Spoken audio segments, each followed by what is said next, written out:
So I have a couple questions, but I'm going to start with my biggest one first.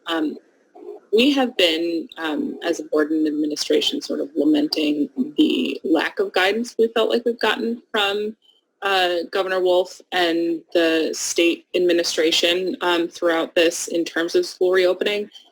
And we finally have the governor saying clearly that he doesn't think that we should have any fall sports, that he won't mandate against it, but he does not think it's a good idea.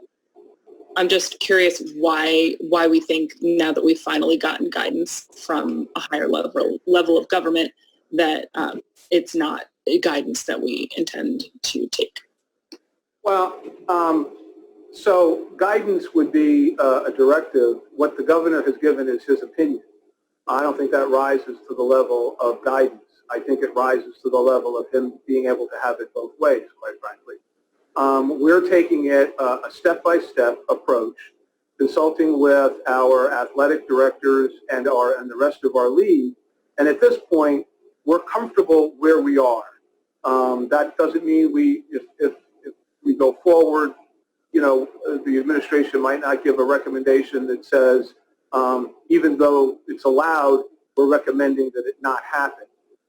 So we're really trying to take this in a step-by-step process. Again, allowing the students to have some level of normalcy, yet really putting a lot of restrictions in terms of the sports and keeping them to conditioning and keeping everybody as safe as we possibly can.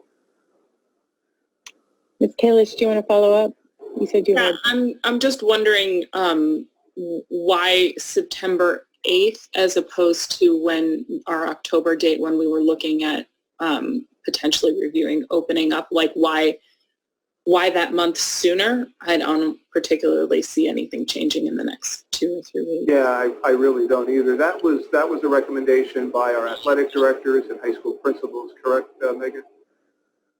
That's correct. We're anticipating some possible changes or recommendations coming from our central league that may inform our next steps over this 2-week period. So I think that was why that date was selected. And changing between phase 1 and 2 wouldn't require approval from the board. That would be an administrative. Correct. Okay.